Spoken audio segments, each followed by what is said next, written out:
That's what this is about. I didn't say Republican first. I didn't say independent first. This is America first. And I know, yes, indeed.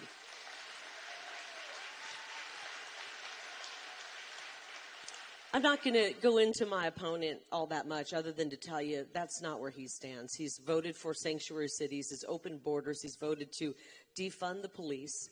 I know. Who would want that? Who would even want that? He has voted for every radical idea that Kamala Harris and Joe Biden presented 100% of the time. But what I'm asking you is that you talk to your relatives and friends, because the facts are that attack ads work.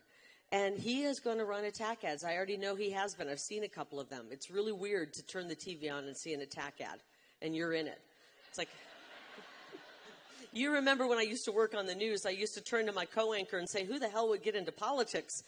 Who would subject themselves to this? This is insane. And here I am, because I don't care what they say about me. I really don't. I think you know me. I think you guys know me.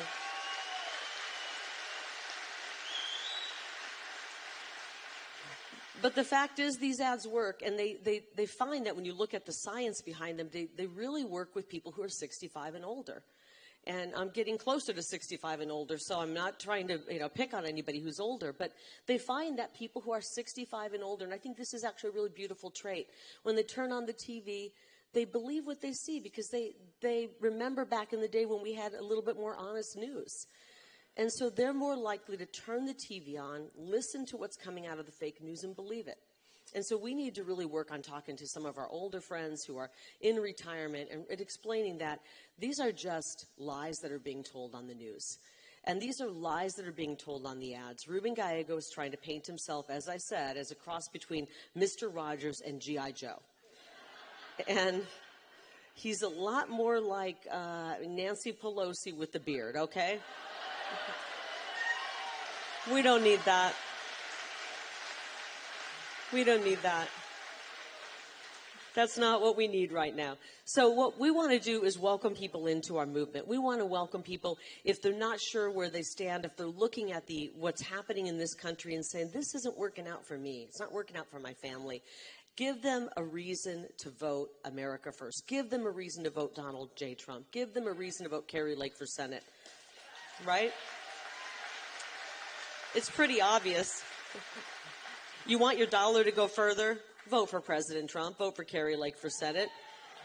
You want to make sure we see job growth with American citizens, not just job growth with people here illegally? Vote for President Trump and Kari Lake. Do you want to make sure that our police departments are fully funded? Vote for President Trump. Vote Kari Lake for U.S. Senate.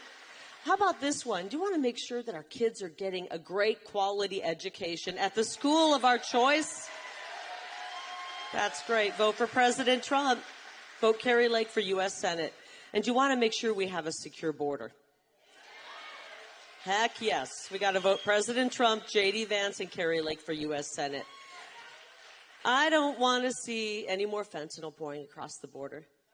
I don't want to have to hear that more young people are dying from fentanyl poisoning. We're losing. That miracle, that person, that child that's growing up and they're dying at 19, what would they have accomplished at 40? What would they have done at 50?